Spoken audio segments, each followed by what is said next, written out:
conscience culturelle.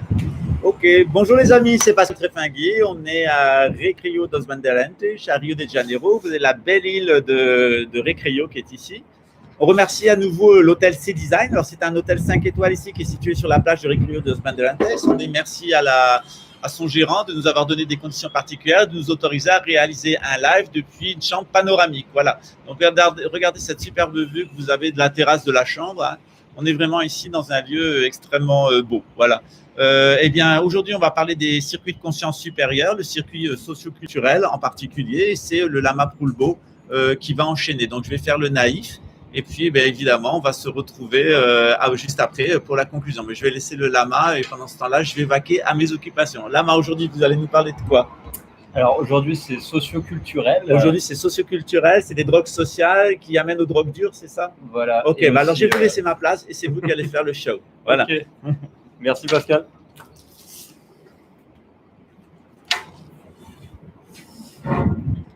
Alors bonjour à tous.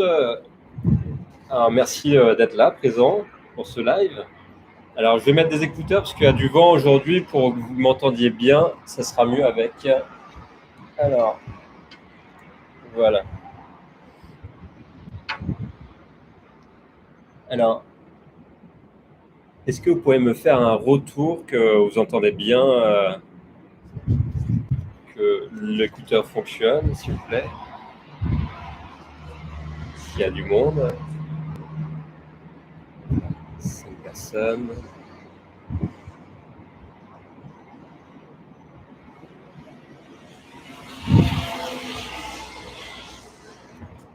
Ok, bon, aujourd'hui, je vais vous parler du circuit de conscience socio-sexuelle et de la conscience culturelle. Alors, juste une... Voilà. Alors, la dernière fois, on a parlé des circuits de conscience, des 8 circuits de conscience au niveau terrestre, les 3 premiers. Alors, je vais ressortir mon dossier que j'ai imprimé pour vous montrer les schémas. Voilà. Je suis venu avec toute la mallette de papier parce que je ne suis pas dans mes habitudes de venir ici. C'est assez intéressant. Et je vais vous parler de ce circuit conscience 4 qui reprend les 3 premiers. Ah, bonjour Gwen, avec plaisir de te voir. Donc je vois qu'il y a au moins quelqu'un qui me fait un retour. Ah, Gwen, est-ce que tu peux me dire si tu entends bien, s'il te plaît? Vu que c'est pas tout le temps que les écouteurs fonctionnent. Donc je ne vois pas non plus de dire on t'entend pas. Donc aujourd'hui, ce circuit de conscience 4, le circuit dit socio-sexuel, la dernière fois, je vous ai montré. Oui, parfait, merci. Voilà. Alors, ces schémas, la dernière fois, on a vu les 3 premiers du circuit terrestre. Aujourd'hui, on voit le 4e, avec, vous pouvez voir aussi 4 circuits dits supérieurs de conscience supraterrestre. Donc aujourd'hui, je vais vous parler du circuit 4. Alors pour me présenter, pour ceux qui ne savent pas qui je suis, voilà, je suis thérapeute ici au Brésil, dans le collectif qu'on a mis en place voilà, avec le projet de temple bouddhiste. Je suis moine bouddhiste aussi, dans la lignée que Pascal met en place ici au Brésil. Moi, j'ai une expérience personnelle par rapport au chamanisme et des problèmes que j'ai pu avoir de santé dans ma vie liés aux drogues. Ceux qui suivent dans ce live, le 4e de la série, ont déjà eu un bon passage de certains parcours de ma vie, donc ils connaissent mieux, de mieux en mieux qui je suis, qu'est-ce que je présente, qu'est-ce que je propose.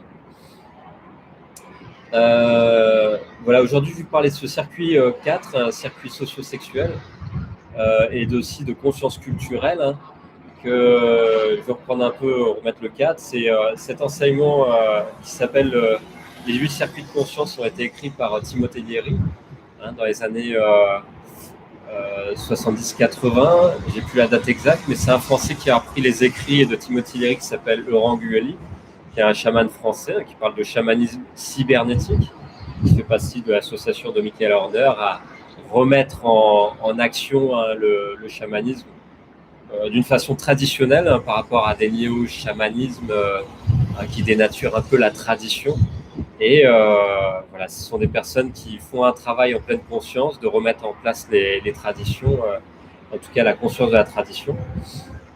Et Laurent Guéli, en fait, c'est plus qu'un chaman, c'est un yogi aussi, qui a eu des enseignements à travers le vipassana, donc à travers le bouddhisme. Donc ça me parle beaucoup, en tout cas, c'est son point de vue qu'il apporte sur la vie. En tout cas, ce point de vue des 8 circuits de conscience, qui sont pour moi une façon d'appréhender la gnose traditionnelle. Moi qui suis alchimiste opératif, qui a eu des enseignements de la tradition gnostique, autant au travers de l'univers de la tradition chrétienne, des alchimistes chrétiens, mais aussi au travers de l'islam, en ayant rencontré un soufi, aussi au travers mon expérience par le côté judaïque, avec les lettres hébraïques et toute cette recherche profonde au travers la gnose traditionnelle qui vient de l'Égypte antique. Donc au travers de mon expérience de vie et ces rencontres de différents maîtres, j'ai eu un certain parcours. Donc des problèmes avec la drogue très jeune, on a eu des problèmes au niveau relationnel personnel, au niveau familial, au niveau de ma perception du monde et de ma façon de le fuir. Voilà, donc j'ai utilisé différentes substances qui m'ont détruit la santé, qui m'ont détruit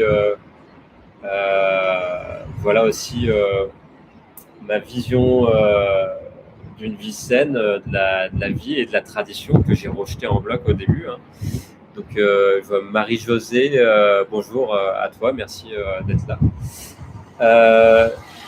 Je suis arrivé en fait à un certain niveau de ma vie à me remettre beaucoup en question après des grandes maladies à 17 ans où j'ai quitté un peu le monde ordinaire pour me rentrer en connexion avec une réalité non ordinaire, mais n'étant pas préparé.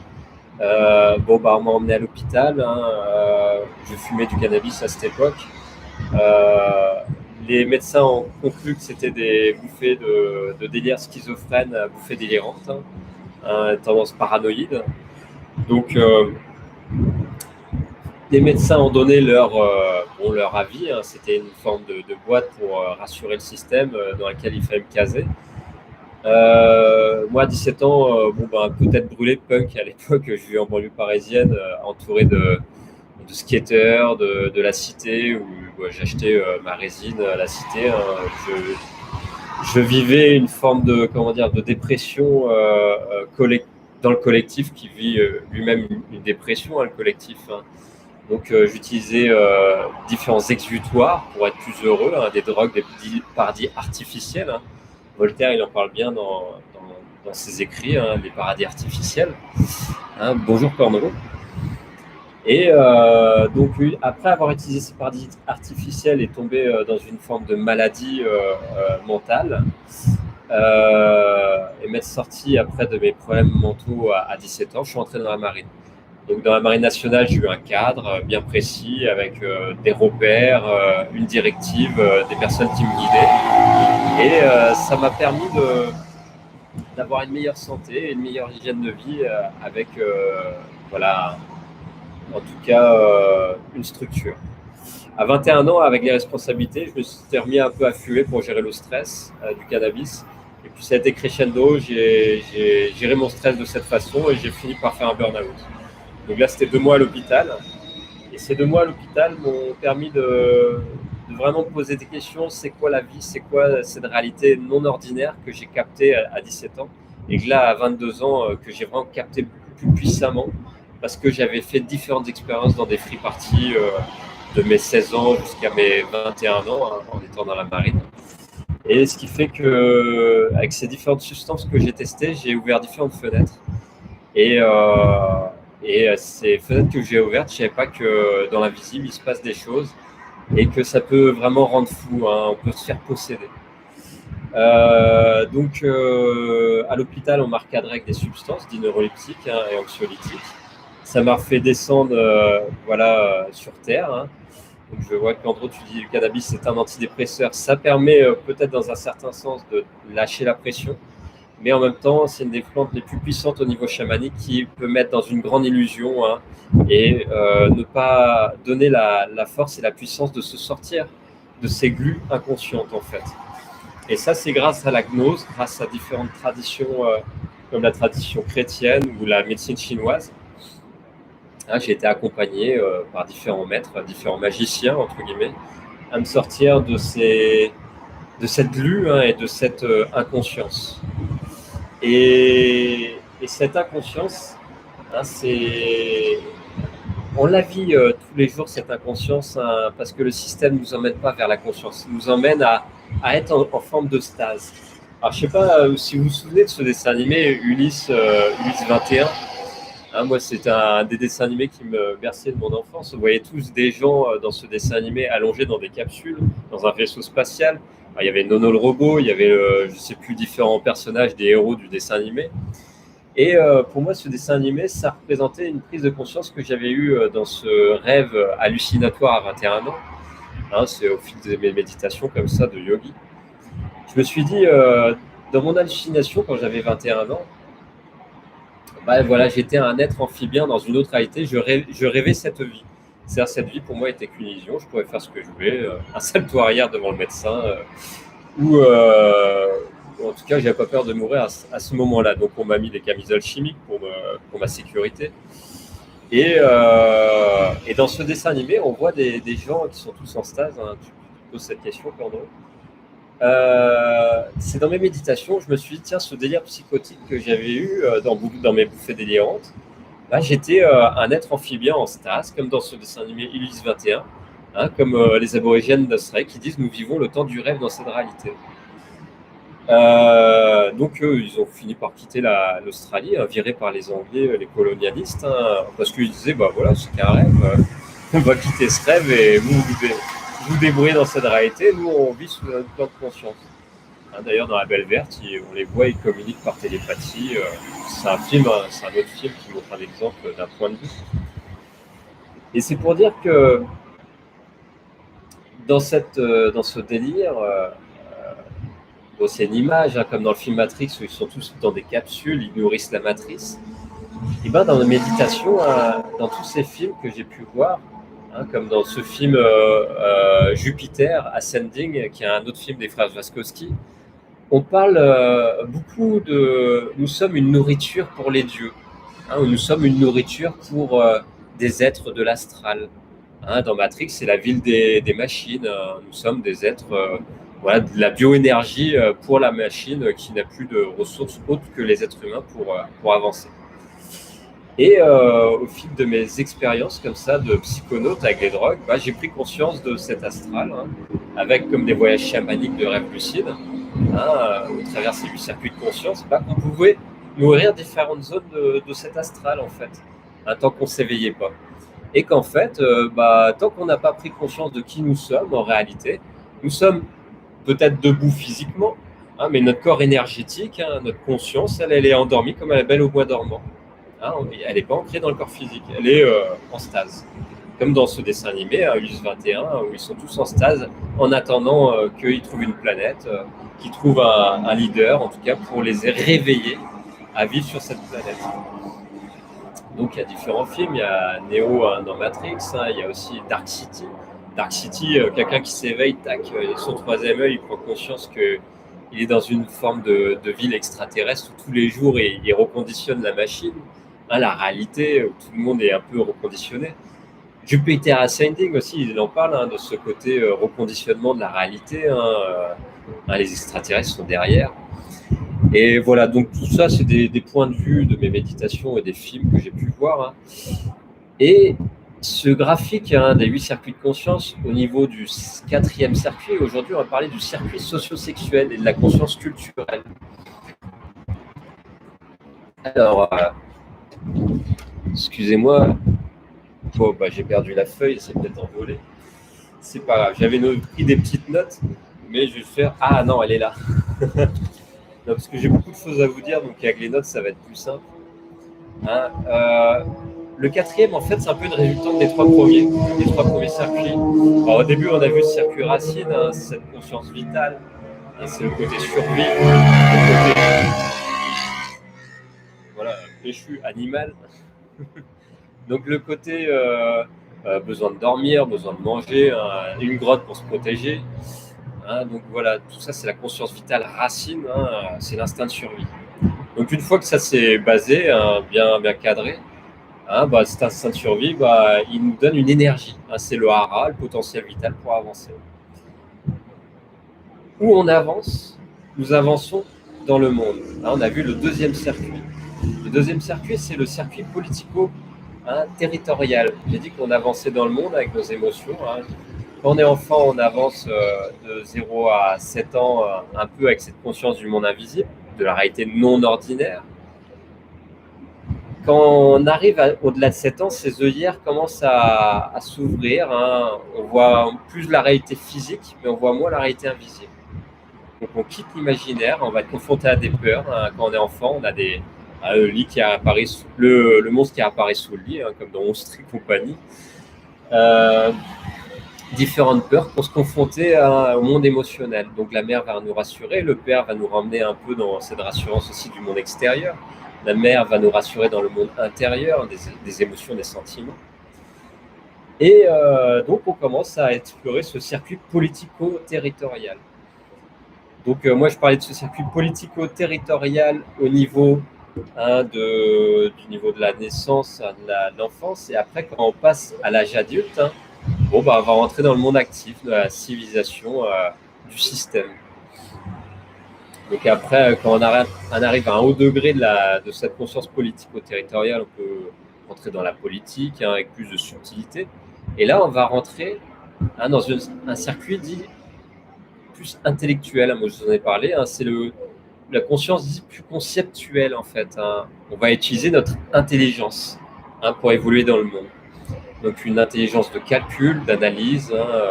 Voilà, quand on est quelqu'un qui a fait des hautes études dans la politique, hautes études pour diriger une entreprise internationale, c'est Sciences Po, en tout cas, quand on sort de ces hautes études.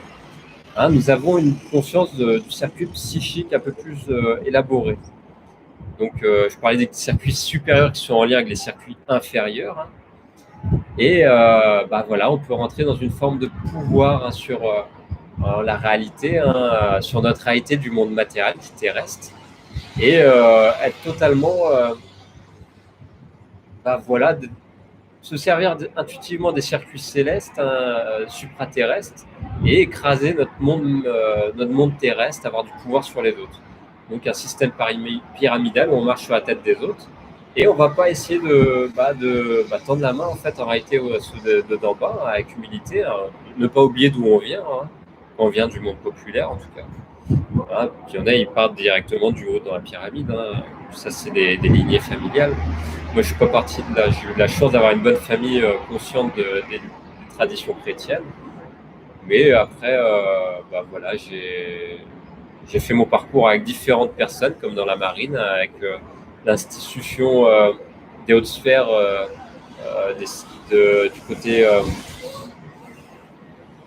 du côté des officiers, donc j'ai pu graviter dans ce monde-là, comme dans le monde des artistes, avec des personnalités du monde artistique, quand j'étais dans le monde du cirque. Donc tout ça, c'est le gratin, c'est assez intéressant d'y vivre avec. Pardon de l'expression, j'ai une expression peut-être d'un langage courant populaire. J'ai appris d'ailleurs à avoir différents langages. Ici au Brésil, j'apprends différents langages d'ailleurs. Et il y a un langage imagé qu'on appelle la langue des oiseaux. Ça, c'est la langue des alchimistes. Je vais l'employer différemment. C'est un langage pour partager des images. C'est pour ça que j'aime bien parler des films et des séries. Tout ça, ça me permet de véhiculer des façons de voir la vie. C'est quoi le langage des oiseaux? Je vous donne un exemple. Par exemple, au lion d'or. Un hôtel avait marqué au lion d'or. Il y a un lion en or. Au Moyen-Âge, on mettait ça comme image pour parler que ici c'est un hôtel, au lit on dort, ce jeu de mots en fait. Et dans ce jeu de mots, les jeux de mots, on peut entendre aussi un jeu d'esprit, une langue subtile, la langue des oiseaux, une langue qui est volatile, qui a du spiritus en elle, qu'on peut voir plusieurs sens dans les mots. Comme ce lion d'or, au lit on dort, comme des lunettes, dans le mot lunette, on peut entendre lunette, lire avec netté. C'est une langue où on peut cacher des sens dans des mots.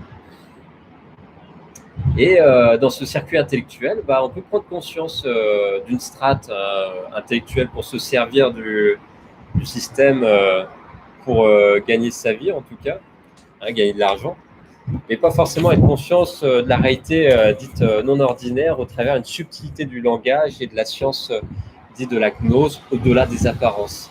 Excusez-moi, il faut que je branche l'ordinateur parce qu'il n'a plus de batterie, il est en train de mourir. Et il n'est pas branché. Je reviens tout de suite.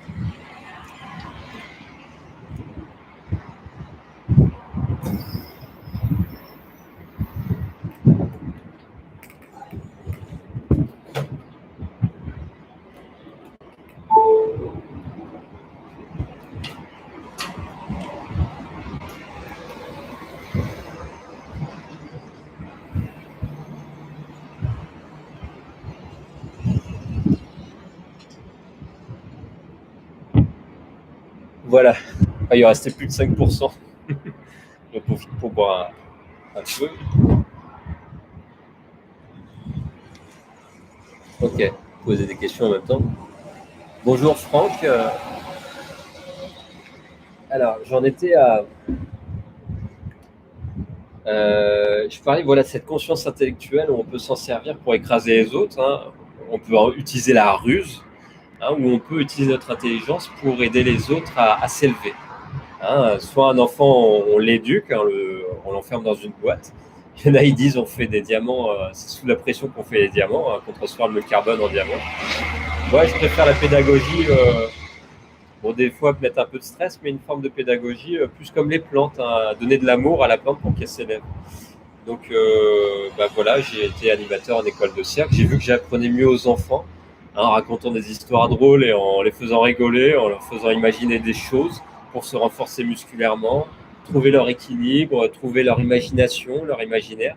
Voilà, faire fleurir tout ça et qu'à la fin, au bout d'un cursus de 8 années d'école de cirque, ils deviennent des ados après rentrer en école pro et devenir des artistes reconnus dans le monde artistique.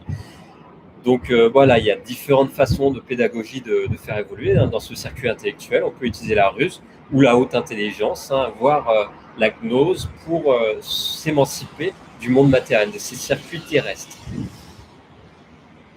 Une fois que ce circuit intellectuel il est mis en place, qu'on a bien pris conscience des bases et qu'on s'en sert avec intelligence, on va évoluer dans ce monde dit de la conscience culturelle. Donc je parlais de circuit artistique, conscience culturelle. On va avoir une culture dans différentes sociétés. La culture française est différente de la culture africaine, comme la culture d'Amérique du Sud, ou la culture de Chine, ou la culture de Russie. Donc j'ai un peu voyagé, j'étais dans la marine avant, j'ai pu voir quelques cultures. Ces cultures qui ont certains points de vue différents, avec une structure de fond. Souvent c'est la gnose qui est derrière toutes les cultures. Une gnose adaptée à une tradition liée à l'ADN d'un peuple, mais aussi à une énergie d'un lieu qui correspond. L'ADN est en syntonie avec l'énergie du lieu. Ça s'étudie. J'ai fait des études d'ailleurs avec un alchimiste opératif soufi qui était biologiste aussi il travaillait au niveau de l'ADN et au niveau des glandes endocrines, mais aussi au niveau de la conscience cérébrale. Il était spécialiste dans toutes les parties de l'être. D'ailleurs, il fait très peu de parler de lui parce qu'il veut rester discret.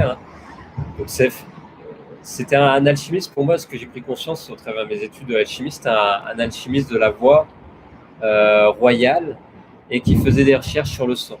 Voilà, il y en a qui cherchent à faire la pierre en soi par la voie royale. Alors, il y avait des mages noirs qui cherchaient à faire la pierre philosophale par le sang, la pierre de sang. Je pensais à Barbe Bleue, je crois que c'était ça son nom. Il tuait beaucoup de gens pour récupérer son sang. C'était vraiment de la magie noire. Par rapport à l'alchimie traditionnelle, où on va chercher la pierre philosophale au travers de la voie métallique. La voie métallique, là, c'est beaucoup plus noble. C'est assez explosif d'ailleurs. Où je pense à Hildegard de Bingen. Excuse-moi, elle est morte, mais je vais défendre peut-être des fois les mots ou les noms. Il faut m'excuser, je suis pas totalement des fois juste dans l'orthographe de mes propos. D'ailleurs, quand j'écris, je fais des fautes. Et en fait, il y a aussi l'alchimie de la voie végétale, de trouver cette pierre philosophale au travers les plantes. Donc, c'est différentes voies qui permettent de s'épurer la conscience, en tout cas, et de trouver ce juste milieu, cette incarnation de la haute conscience dans le corps physique, dans la réalité de tous les jours. Et ce circuit socio-sexuel, ce quatrième circuit, qui est une conscience culturelle, est lié en fait aussi avec le huitième circuit. Je vais venir vous en parler, qui est la conscience dite du circuit créateur. Donc, je vous parlais de mes problèmes de santé, mes délires aussi que j'ai eu très jeune, mais aussi des images où j'ai appris que c'était pas forcément que des délires, que le système voulait me dire que j'étais quelqu'un de schizophrène. Mais j'ai rencontré aussi des chamans. J'ai rencontré un médecin de la médecine chinoise traditionnelle, qui m'a initié après chez les Rose-Croix de la Mort. C'était une expérience à vivre, j'en suis sorti. Mais il m'a permis de rencontrer des druides. Il était franc-maçon lui-même, donc avec un cercle druidique et franc-maçon plutôt juste à l'époque, mais que j'ai voulu quitter aussi en tant que yogi. Et puis petit à petit, au travers la gnose du bouddhisme, où j'ai commencé à prendre conscience de toutes ces traditions, de ces cultures du monde, en étant marin aussi, marin dans l'âme, à voyager intérieurement, qu'il y a souvent cette structure de base, et qu'on évolue dans le monde au travers de ces consciences culturelles, et aussi dit le circuit socio-sexuel, avec des drogues dites mondaines, comme des alcools, des cocktails, mais aussi des drogues mondaines qu'on utilise, malheureusement la cocaïne, pour avoir l'esprit clair, mais aussi le café que tout le monde boit tous les jours, le chocolat, qui est comment dire, qui est utilisé comme ça d'une façon anodine, et qu'à la base, ici en Amérique du Sud, comme le tabac, c'est des plantes sacrées. Et ces plantes sacrées, ils ne rigolent pas avec ces plantes, en fait. Il y a une initiation. Ils l'utilisent pas pour le petit-déj, ils l'utilisent pas forcément pour le côté récréatif social, ou le côté être en cercle de parole autour d'une tasse de café, autour de petits gâteaux. Non, en fait, c'est des plantes sacrées où normalement il y a un état de conscience avant de l'utiliser. Le chocolat, en fait, en Amérique du Sud, les Mayas, les Incas l'utilisaient, c'était l'élixir des dieux, ils l'appelaient. C'est du cacao cru, qui était travaillé avec de la plante du piment. Donc des plantes qui ont des potentiels énergétiques et qui vont faire un travail sur le circuit énergétique subtil du corps subtil, mais aussi des plantes avec une conscience, du spiritus. Ça, en alchimie, je vais venir souvent parler de spiritus. Le spiritus, l'esprit, c'est ce qui est en lien avec la matière, le monde matériel. C'est ce qu'on veut vous mettre là maintenant, ici et maintenant, avec des vidéos, avec des échanges. C'est l'esprit, mettre de l'esprit dans la matière, dans la carne. La chair, elle a besoin de spiritus, parce que si la chair n'a pas d'esprit, elle finit sans conscience. Et c'est malheureux, mais à notre époque, nous arrivons à... Moi, j'ai vécu beaucoup d'émotions quand j'étais à l'hôpital. Je prenais beaucoup conscience à 21 ans que l'humanité était en train de partir dans le trou, parce que j'étais en train de m'éveiller, en fait. J'ai vécu des montées Kundalini quand j'étais à l'hôpital à 21 ans. L'énergie qui monte dans la colonne vertébrale et qui fait relever la tête comme ça, tellement que c'est puissant, que ça traverse la gorge, le cœur et la colonne vertébrale. Et on m'a mis des camisoles chimiques parce qu'ils ne comprenaient pas. Ils m'ont mis des injections de neuroleptiques pour me faire descendre. J'ai vu des montées de Kundalini comme ça très puissantes. Et j'en ai régulièrement. Ça fait partie de ma vie, mais on peut les maîtriser en tant que yogi et ça permet de vivre sans manger, par exemple, de vivre de la prière constante de grâce, quand on dit de prana. Ça permet d'avoir une claire lucidité, ça permet d'avoir une claire audience, ça permet d'avoir les outils qu'il faut pour avancer dans ce monde en pleine conscience. On peut se faire illusionner aussi dans la tradition indienne, on parle de siddhi. Les siddhis, c'est les pouvoirs. Les yogis peuvent avoir des capacités supranaturelles, supraconscientes, qui peuvent aider les autres à s'éveiller, ou qui peut aussi détourner il y a certains yogis qui deviennent des fakirs. Et les fakirs, ils utilisent leur siddhi pour faire de l'argent dans la rue, ou pour être des embobineurs face à des grandes foules. Il y a la politique, les démagogues. La démagogie, c'est quoi? C'est utiliser le verbe, le langage pour briller et hypnotiser une masse. C'est ce qui se passe avec la masse du monde en stase. La plupart des personnes qui ne veulent pas prendre leur propre pouvoir le délèguent à des systèmes extérieurs. Et ces systèmes extérieurs dirigent un système et énergétiquement, la plupart des personnes, malheureusement, sont dans cette forme de stase. Ce qui fait que quand la plupart des personnes vont être mis face à eux-mêmes, de s'éveiller des choix, des carrefours de réalité, je vois dans ce circuit socio-sexuel, je reviens au circuit 4, soit j'ai le potentiel, au bout d'un moment, quand je prends conscience que j'ai papillonné à droite à gauche, moi c'est mon expérience personnelle, avec différentes compagnes, j'ai eu plein de relations, j'ai utilisé de mon charme, de mon côté séducteur, avec les arts du cirque, les arts de rue, mon côté un peu beau parleur. Alors, j'ai eu plein de relations, ça m'a permis d'avoir plein d'expériences au niveau sexuel, mais au bout d'un moment, j'arrivais pas à construire mon couple, j'arrivais pas à construire une vie saine. Ma première amoureuse, je voulais faire ma vie avec, mais j'étais pas prêt, elle n'était pas prête à 17 ans. C'était les rêves, plan sur la comète, l'amour pur aussi. Et puis ça s'est effondré parce que j'étais pas guidé non plus par ma famille, à avoir une conscience claire, une famille perturbée par le système, avec plusieurs divorces du côté de mon père, ma mère, qui paraît qu'il avait du mal à trouver une stabilité, maintenant qui arrive à la trouver.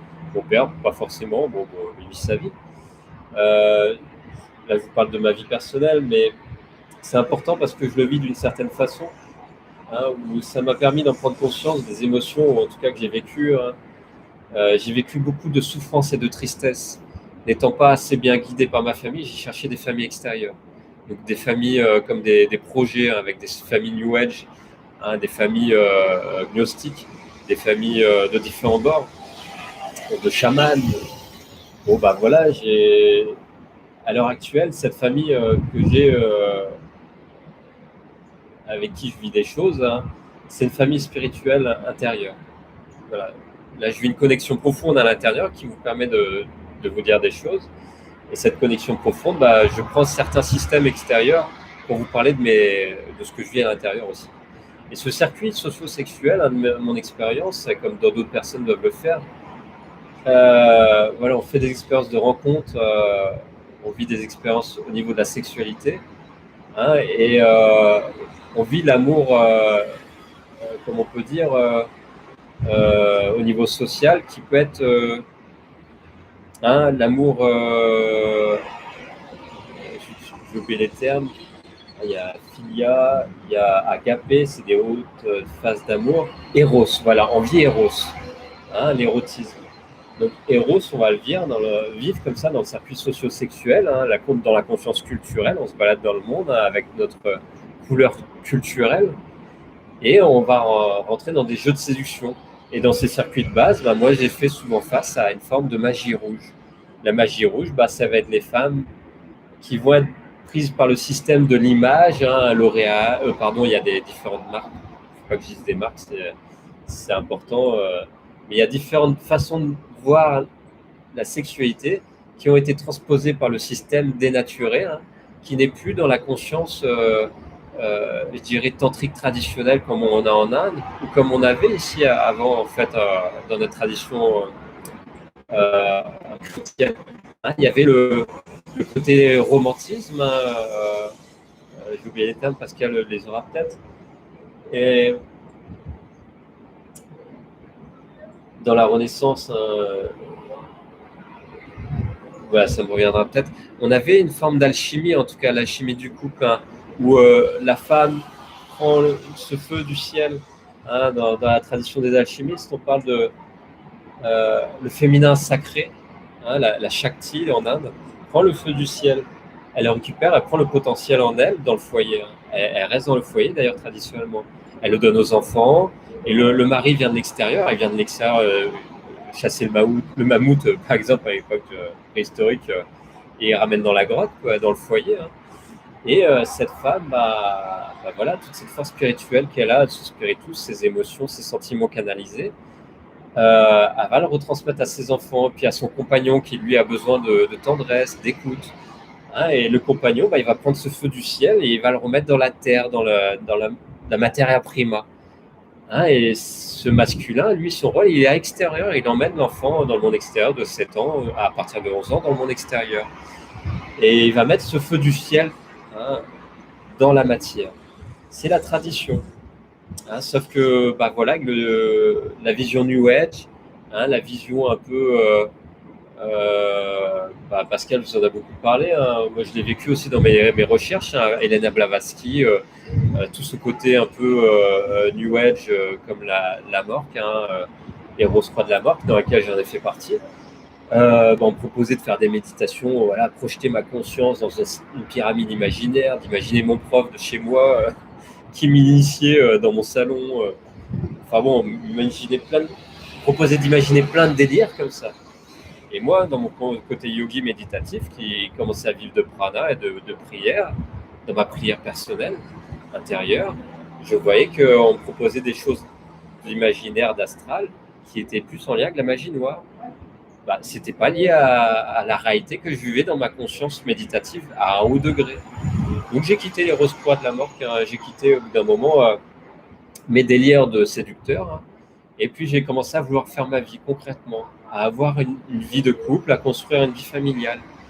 Et là, à 30 ans, j'ai commencé à vouloir vivre ce côté-là. Et ça marchait pas, jusqu'à 33 ans. J'ai vécu un enfer de mes 30 ans à 33 ans, une descente en enfer pour comprendre ce que j'ai vécu jusqu'à maintenant, jusqu'à ces 33 ans, qu'est-ce que j'avais vécu inconsciemment. Et là, c'était levé de voile sur levé de voile. Je me suis dit, mais comment j'ai été envers le monde? C'était horrible. J'étais quelqu'un de dur, j'étais quelqu'un de triste, j'étais quelqu'un qui utilisait des drogues, qui me mentait à moi-même. J'avais des grandes souffrances intérieures, j'en ai pleuré. À 21 ans déjà, quand j'étais à l'hôpital, j'ai beaucoup pleuré pour vider des choses. Je ne comprenais pas ce que je vivais. Moi qui suis très sensible. Et là, j'ai fait face à des choses pas très belles, des relations à qui je vivais à cette époque. J'ai dû m'en dégager naturellement parce que je prenais conscience. Mais j'ai failli mourir plus d'une fois. Je suis mort d'une façon initiatique plus d'une fois. Et je suis rentré dans une phase de renaissance. Ce phénix, ce scorpion qui renaît. Et je regarde un peu ce que vous dites. Le français s'y prête particulièrement au langage des oiseaux. Je ne sais pas ce que tu veux dire, Candron. La femme, c'est le pilier, ouais, Marie-Josée. C'est vraiment le pilier du foyer, le féminin sacré. La Shakti, elle est en lien avec la Shakti suprême dans le shivaïsme, dans le tantrisme en tout cas sacré. Ce couple alchimiste, cet équilibre féminin-masculin, il va venir en puissance dans la tradition, de respecter la tradition.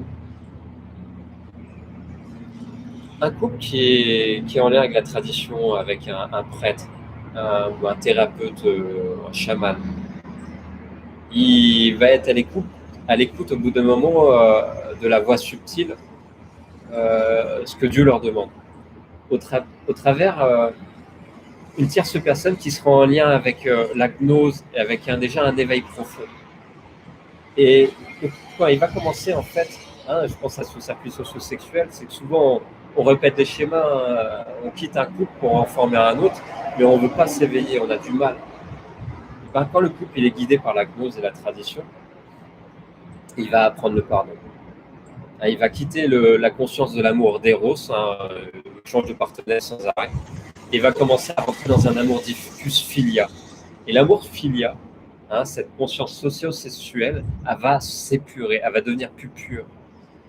Et ce côté filia, c'est quoi? C'est que quand l'autre, on ne l'aime plus forcément, parce que d'un moment, l'autre, on ne l'aime plus forcément avec passion dans le corps, ou d'un moment, l'autre, on va avoir un autre amour. on peut toujours avoir la passion pour l'autre, mais ça va plus être le côté à se brûler les ailes. Ça va être un amour où on va ça va nous demander de faire des concessions. Ça va être un amour plus pur qui va monter là. Et cet amour filia, il est plus lié à la tradition, à la gnose. On va apprendre à aimer l'autre tel qu'il est dans son entièreté.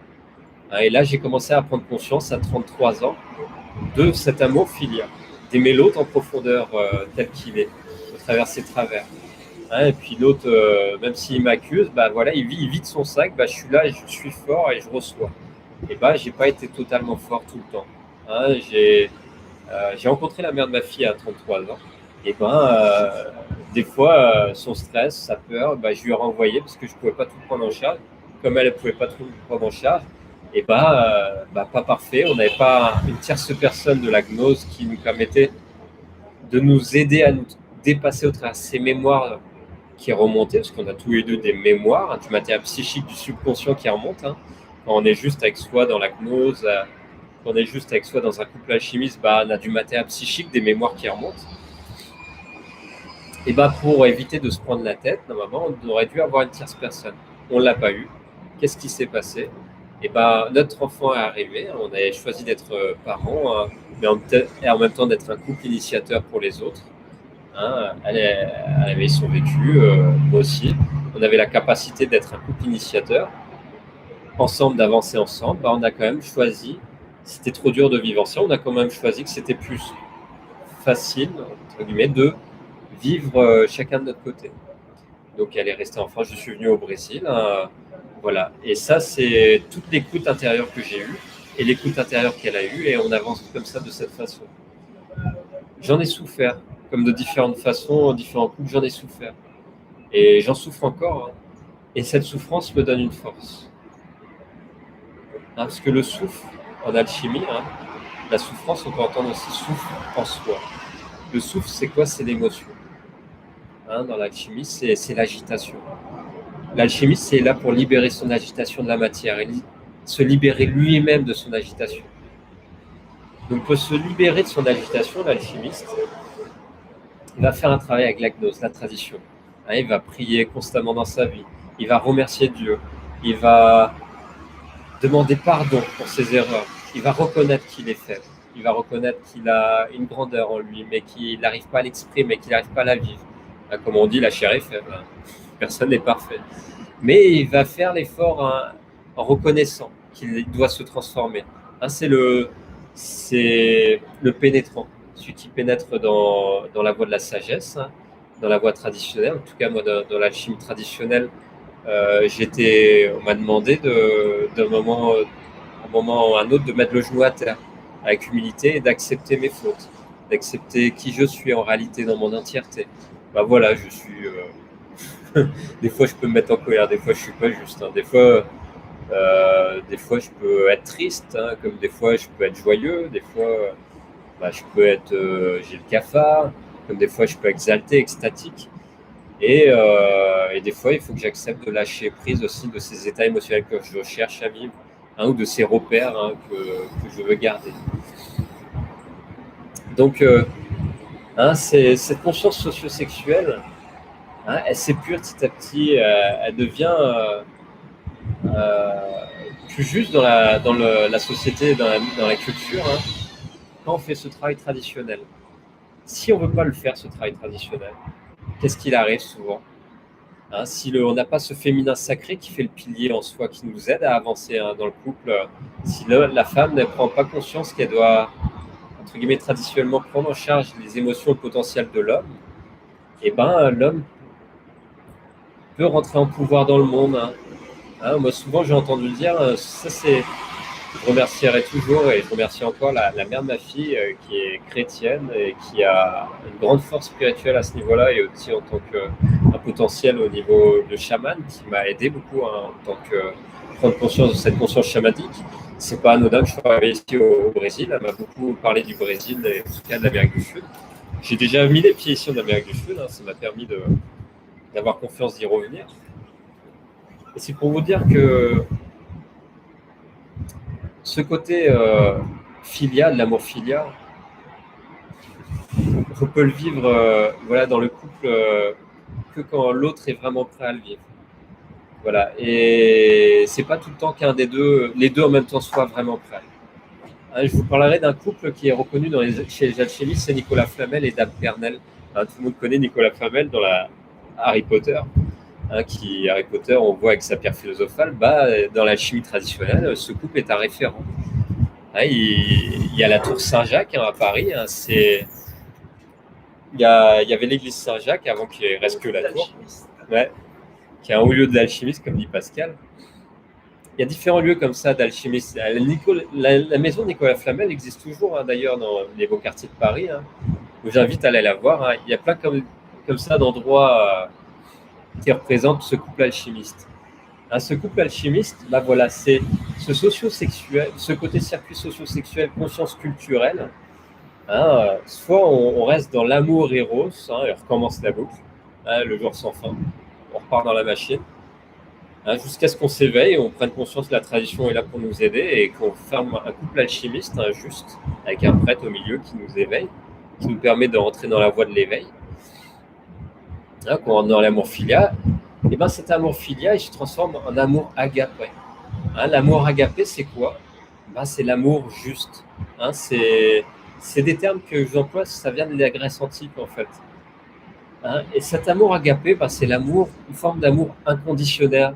C'est pas j'aime tout le monde comme les bisounours, hein, je vois pas les erreurs de tout le monde. Non, c'est que j'accepte l'autre tel qu'il est en fait dans son entièreté. Hein, c'est le côté véritable des thérapeutes, hein, et des éveillés. C'est je prends l'autre tel qu'il est. Hein, le thérapeute, il prend en charge les problèmes de l'autre entièrement parce qu'il a ses problèmes aussi à prendre en charge. Un bon thérapeute, normalement, il a un thérapeute qui l'aide. Hein. Moi, j'ai mon ami magicien qui m'aide. J'ai un ami magicien qui m'aide à avancer sur ma voie. Hein. Je ne suis pas tout seul. Nous sommes nombreux à s'entraider comme ça et nous avançons ensemble, traditionnellement. Et c'est pour dire que cet amour agapé, il va nous aider, hein, à avancer dans le monde matériel qui peut être dense et lourd et des fois lié aux bases astrales et à des émotions lourdes à gérer, hein, comme la jalousie, la colère, la rancœur, toutes ces émotions, ça, dans le fond. Et quand on y fait face, au bout d'un moment, avec ces mémoires qui s'éveillent, hein, ça nous demande d'être centré. Et ce centrage, on le vit que quand on prend conscience dans le pardon. Et ce pardon, c'est, hein, quand on fait face avec humilité à notre orgueil, notre arrogance, au travers souvent de notre compagne, hein, qui nous recadre les étiquettes, qui nous tire les oreilles, fait « Oh, t'as été comme ça avec un tel dans la famille, avec les enfants, tu devrais être plus juste. Hein. » Donc soit on écoute, soit on n'écoute pas. Quand on écoute, c'est là que dans l'homme, il s'éveille un potentiel, hein, plus juste. Et souvent on dit que derrière un grand homme, c'est la mère de ma fille qui me disait, souvent il y a une grande femme dans l'homme. Hein, je pense à Churchill, derrière, si on regarde le film Churchill, on voit la puissance de sa femme derrière. Hein, il y a aussi le discours d'un roi, hein, voilà, le roi d'Angleterre, qui bégayait, c'était un bec, il n'arrivait pas à parler. On voit la puissance derrière de sa femme qui l'aide à affronter ses problèmes avec son thérapeute et pareil, qui se fait recaler dans son orgueil, son arrogance et sa femme le soutient. Et ça, c'est la Shakti. Hein. C'est là tout le potentiel du féminin qui s'éveille dans un prêtre, dans un moine, un yogi solitaire dans sa grotte. Là, il prend conscience de cette Shakti suprême, de ce cosmos, hein, qui est là dans la nature. Et dans la nature, il va s'éveiller à son côté Shiva. Le Shiva vraiment porteur, créateur, hein, et pas non destructeur. Et il va s'éveiller et se transmuter de cette réalité. Disparaître. Hein, le but de la chimie, c'est pas de faire de l'or, c'est de transmuter l'or en lumière. Hein. Donc le yogi qui est réalisé, hein, il fait un corps de lumière. Hein, dans le bouddhisme, on parle du Bouddha qui peut faire un corps de lumière et qui disparaît dans un nuage d'arc-en-ciel. Et il y a certaines légendes comme ça de yogi. Hein. Je pense à Babaji de la lignée du Kriya Yoga. Hein. Je pense à Krishnamacharya, pour moi, c'était un éveillé qui fait partie de la lignée de l'Ashtanga Yoga, dans laquelle j'ai beaucoup reçu. Et puis là, je reçois beaucoup encore aussi de cette lignée des Bouddhas éveillés, au travers ce Bouddha Amitabha qui m'apprend encore tous les jours. De la compassion, parce que c'est pas anodin que je suis tourné vers ce Bouddha aussi à Amitabha, parce que je développe en moi la compassion. J'ai eu un flux de conscience dans le passé pas très net. Ce côté circuit de conscience inférieure, j'ai bien été le voir dans le fond. Le côté des prêtres scorpions, ça a fait partie d'un flux de conscience bien passé. Donc je connais bien ce système sombre, parce que c'est des mémoires que j'ai dans le fond, que j'ai pures dans cette vie. C'est pour ça que je choisis d'être moine, que je choisis d'être thérapeute, parce que ça me permet d'aider un maximum de personnes à s'éveiller, à prendre conscience de ce fond et de se libérer de ces fonds, en fait. Pour être heureux. Il est temps de lâcher prise un peu de la rancœur, de la jalousie, de toujours attaquer l'autre, l'attaquer en disant c'est de sa faute. Non, l'autre c'est un miroir de nous et il est là pour nous réveiller quelque chose au fond de nous-mêmes. Personne n'est juste sur Terre, c'est le monde de la dualité. Nous avons tous des choses à apprendre. Donc ce circuit 4 socio-sexuel, ce qu'on a à apprendre, c'est à passer d'une sexualité dite basique, instinctive, des circuits inférieurs, pour se brancher dans le circuit de conscience supérieure. Donc, ce circuit de conscience supérieure, on fait un grand saut. Et les plantes chamaniques, pour y aller, souvent, ça va être le cannabis. Donc, le cannabis, moi, j'ai fumé beaucoup. À une époque, ça m'a permis de triper.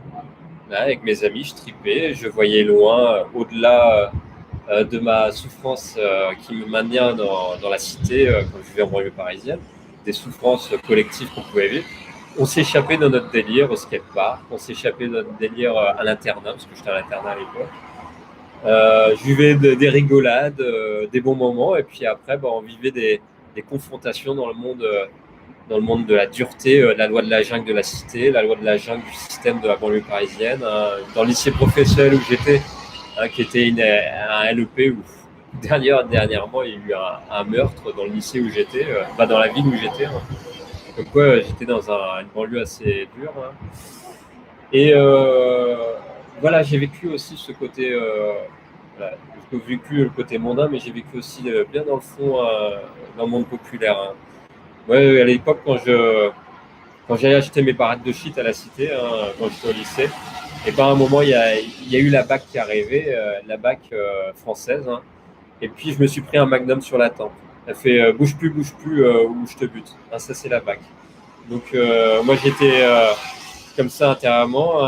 Je me suis chié dessus, littéralement. J'ai mon sphincter qui s'est ouvert et j'avais rien à déféquer. Mais j'ai vécu cette expression pour prendre la fuite. Mon animal, mon corps physique a cru qu'il allait mourir. J'étais après sur le mur avec tous les jugés, les dealers de la cité. Ils ont cru que j'étais le grand fournisseur parce que j'étais propre sur moi. Et ça, c'était le côté, à l'époque, quand je vivais en banlieue parisienne, au lycée professionnel. J'ai vécu cette grande peur et j'ai vécu cette grande violence du système et de la BAC à me prendre un gun sur la tempe, à me dire t'es un grand criminel, quoi. Bouge plus ou je te bute. Voilà le côté de l'État français à l'époque où j'y étais. C'était je vous parle de ça, c'était au lycée, c'était en 2004. Maintenant, moi je dis rien sur maintenant. Pascal, il s'en charge. Pascal est un très bon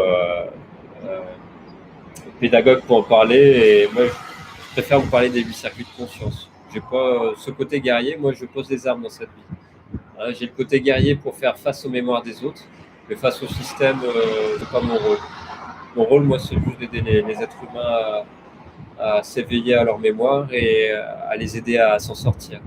Je suis un yogi, mais aussi un moine, et aussi un chaman qui va être plus en lien avec la nature.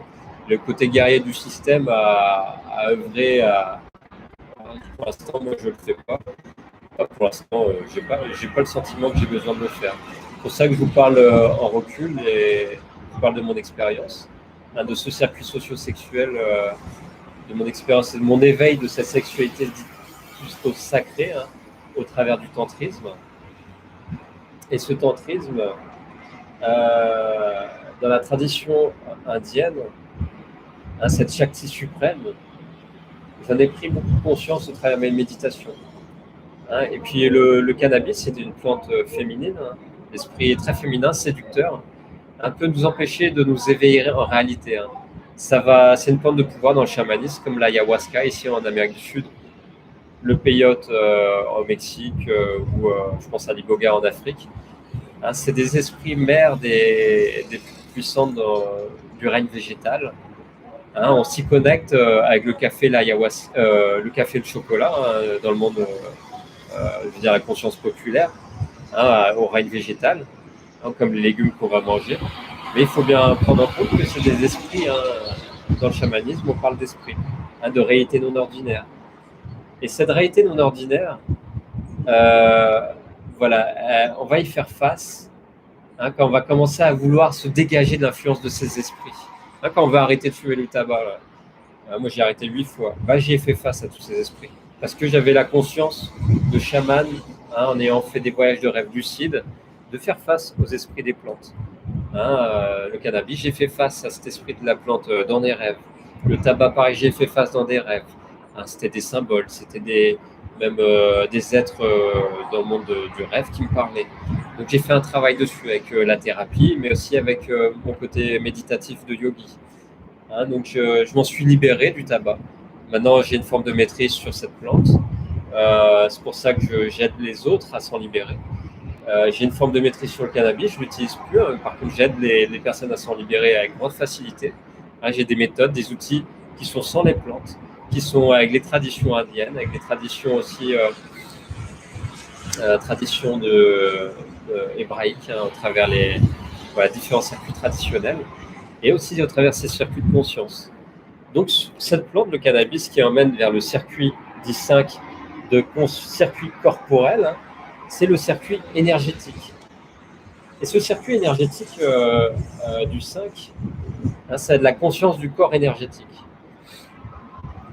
Donc, ce corps énergétique, avec le cannabis, j'ai été sensible, mais pas prêt à vivre en pleine conscience. Donc, ça m'a fait rentrer dans une période de phase de délire. J'étais à l'hôpital pour redescendre dans les circuits inférieurs. En fait, on voyage en permanence dans ces circuits. On monte. Quand on prend des plantes subtiles, on va monter sur un circuit supraterrestre, avec la facilité de la plante. À voir qu'on peut y aller avec la méditation, avec la prière, avec l'aide d'un thérapeute, avec l'aide d'un initié ou d'une tradition. Pas besoin de prendre un objet. La tradition en soit un objet, mais je veux dire une plante. On peut y aller en toute humilité, on peut y aller avec un mode traditionnel. Ou sinon, on fait la boucle dans les circuits inférieurs. Les personnes qui ne veulent pas s'éveiller du système, souvent ceux qui acceptent de se suffire d'un peu que le système propose, sont bloqués dans ces phases-là. Quand on s'éveille, on va rentrer un peu en lutte face à ce système inférieur. On veut convaincre, au bout d'un moment, avec notre prise de conscience, on veut convaincre ceux d'en bas, du système d'en bas. Mais on n'y arrive pas. Au bout d'un moment, on lâche prise et puis on commence à monter un peu plus en conscience dans les systèmes supérieurs. Ça, c'est la voie de tout prophète initié qui monte en grade dans sa prise de conscience. Le circuit 5, socio-corporel, conscience énergétique, vous en parlerez mieux la prochaine fois. Là, je vais juste vous expliquer qu'on peut vivre cette sexualité du 4 avec le 5 en conscience de tantrisme. Moi, j'ai beaucoup pratiqué des pratiques de Mantak-Chia avec différents écrivains qui ont créé des livres sur la conscience de l'énergie sexuelle d'un point de vue taoïste. J'ai lu aussi des écrits et je me suis servi de ces livres au travers le Kriya Tantra, qui étudiais le Kriya Yoga, yoga de purification. Le Kriya Tantra, c'est une purification des mémoires, des corps subtils par l'énergie sexuelle dans le couple tantrique. Et ça va emmener, c'est ce couple alchimiste qui se sert de l'énergie sexuelle pour s'éveiller à une forme de conscience supérieure, à un être réalisé à l'intérieur de soi, cette terre philosophale, Et au lieu de faire un enfant physique sur Terre, on crée un enfant éthérique en soi et on s'éveille à une réalité spirituelle. Hein. Et je pense à des grands couples initiés comme ça, comme il y a eu Nicolas Flamel, Dame Pernelle, hein, à l'époque du Moyen-Âge. Mais je pense aussi à Mère et Sri Aurobindo. Hein, ils utilisaient leur énergie, ce potentiel de sexualité en conscience, hein, pour créer une grande œuvre qui existe toujours, mais qui n'a plus forcément la même énergie qu'à leur époque. Auroville, hein, je pense en Inde. Il y a eu différents comme ça couples alchimistes, hein, qui se sont éveillés à leur énergie sacrée. Et cette énergie sacrée est là pour faire des grandes choses, aider l'humanité, ceux qui sont autour d'eux, en tout cas, à s'éveiller. Je regarde quand même si vous avez des choses à dire. Miam Mium, ok, il y a des dans le personnage. Je vois qu'il y a certaines questions. Moi, je vous invite à poser des questions si vous en avez. Hein. C'est important qu'il y ait un échange. Sinon, je fais un monologue et je vous invite comme ça de vidéo en vidéo. On peut faire un dialogue. Ça, c'est intéressant si vous voulez. Pour moi, vous emmener un travail en conscience d'informations que je peux vous apporter, qu'il y a un dialogue qui s'installe. Hein, je vois certaines personnes qui reviennent poser des questions et c'est intéressant pour venir en parler. Non, je ne suis pas allé à Auroville. Par contre, j'ai rencontré beaucoup de personnes qui ont été à Auroville. Comme je n'ai pas été en Inde physiquement, par contre, voilà, je vis différentes éveils de mes sens subtils. Je ne vais pas venir en parler, mais ça me sert dans ma vie tous les jours, en tout cas pour mon travail, aider les autres à se libérer et à avoir clair quand on veut me faire des attaques subtiles, hein, ou quand on veut me manipuler dans un certain sens. Parce que je suis très gentil et ça m'a porté à défaut pendant beaucoup d'années. Et j'ai appris maintenant à m'armer face à ma gentillesse, à mon ouverture. Je n'ouvre plus forcément la porte à n'importe qui. Et je l'ouvre quand même. Hein. Mais je la referme très vite quand on me manque de respect ou quand on me manipule. Des potentiels agents de la matrice, des monsieur Smith face à moi. Ils me disent des choses, ils me font des choses, des personnes qui sont des fois un peu pris par leur glu inconsciente. Et voilà, je prends sur moi. Mais au bout d'un moment, je recale sèchement. Alors ça peut être très mal pris, souvent. J'ai un potentiel tranchant. Pascal l'a dit, hein, je suis la Mapoulbo. Je tranche, hein, c'est net. Et après, j'ai un feedback pas agréable souvent de la personne qui me tourne le dos et me parle plus. Mais j'ai appris à faire avec. J'ai appris à faire avec parce que voilà, c'est aussi ma destinée. C'est ma destinée, donc je parle de ma vie. C'est pas tout le temps agréable de faire face à ce destin. Mais c'est ma destinée, ça me permet d'avancer en réalité vers ce plein potentiel que je dois vivre et que je vis ici au Brésil, que je ne pouvais plus en vivre en France. Hein. Je tiens à vous signaler, personne ne le sait sur ce réseau, mais mon école de yoga a pris feu. Comme quoi, je ne pouvais plus, en tant qu'alchimiste opératif, apporter des enseignements en France. C'est ce qui arrive quand on dérange trop certaines entités qui ont plein pouvoir sur un collectif. Donc, je suis arrivé ici au Brésil. Apparemment, je peux faire des soins et apporter ma parole ici au Brésil. Comme Pascal, il a dû quitter l'Europe. Hein, il n'y retournera plus. Comme d'autres personnes ici du collectif ne retourneront plus en Europe. Je suis très heureux comme ça et il se passera ce qui se passera dans l'hémisphère nord. En tout cas, moi, je peux aider à distance. Hein, j'aide toujours à distance. Et je vois des personnes qui se libèrent et d'ailleurs qui décident de réaliser leurs rêves, enfin, et qui les mis de côté. Et ils voient que c'est pas évident d'aller vers leur destinée. Hein. J'aide avec la numérologie, hein, et en tout cas avec mon intuition et tout le chemin traditionnel qui m'a été transmis par ma famille et les différentes lignées qui m'aident voilà, subtilement. Et ce circuit socio-sexuel, hein, on peut vraiment s'en libérer, hein, en faisant ce grand saut. Ce grand saut, c'est quoi? Eh ben, c'est faire confiance. Je vais reprendre Indiana Jones, moi j'adore cette image. Indiana Jones, je suis fan, hein, Retour vers le futur, Indiana Jones, il y a différents films comme ça, des trilogies qui m'ont beaucoup porté. Ça me permet de dire des choses rigolotes. Au bout d'un moment, dans le 3, Indiana Jones est avec son père. Je ne sais plus le nom de l'acteur. Sean Connery. Sean Connery qui est le rôle du père d'Indiana, de Robert Redford. Ouais, je crois que c'est ça. Voilà, il est dans le temple, c'est dans le désert, je sais plus où. Et dans le désert, en fait, dans ce temple, pardon, il fait face d'ailleurs à plusieurs épreuves. Alors les premiers qui ne connaissent pas très chaud, ils sont coupés la tête nette. Puis il avance comme ça, et puis au bout d'un moment, il se retrouve face à... Waouh, c'est les abysses. Il est face à un saut qu'il doit faire. Et ce saut qu'il doit faire, c'est immense, c'est impossible. Donc là, il se souvient des enseignements de son père depuis qu'il est petit. Et son père, il n'a pas le choix. Il doit recevoir la coupe du Graal avec l'élixir de longue vie qu'il y a dedans, parce qu'il va mourir. Il est à l'entrée du temple, il s'est pris une balle par un nazi. Voilà, Indiana, il n'a plus le choix. Il doit prendre la bonne coupe, puis ramener le Saint Graal pour faire boire son père, pour le faire survivre. Donc, il est face au gouffre. Et là, qu'est-ce qu'il fait? Il y va. Donc, il y va et il s'aperçoit qu'en fait, il a un pied dans le vide, mais retenu par un pont invisible. Et ce pont invisible, il décide d'aller au-delà. Ok, merci Pascal. Et ce pont invisible, il va au-delà et puis il va récupérer ce Graal. Et ce Graal, il ramène à son père, il le fait boire.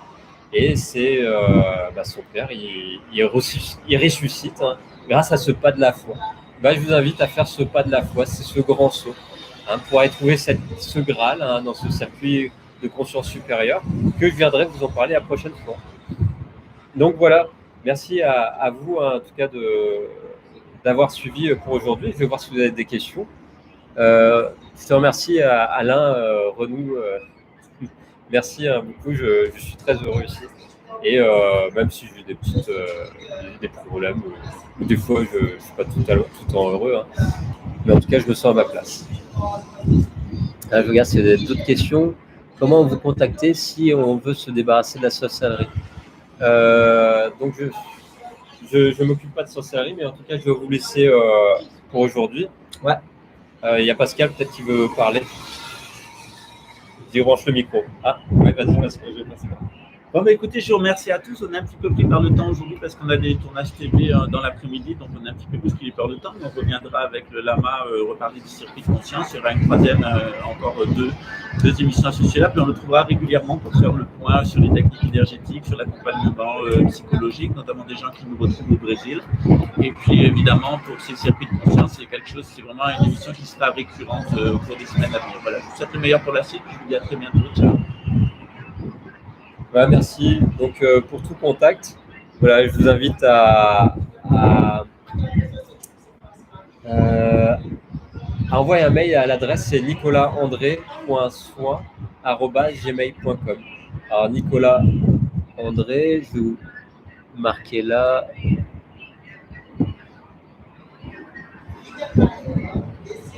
Alors, tantôt.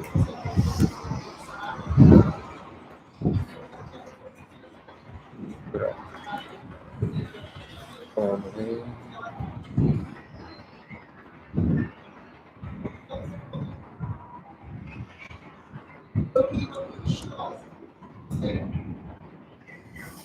Okay. Voilà, vous pouvez me joindre sur ce mail, cette adresse mail. Pour plus d'échanges, en fait, on prendra rendez-vous à ce moment-là. Si vous posez des questions, je pourrai vous y répondre dans un échange par WhatsApp. Voilà, merci en tout cas d'avoir suivi aujourd'hui. Et puis, je vous souhaite une belle journée à tous. Et puis, à bientôt pour le grand saut.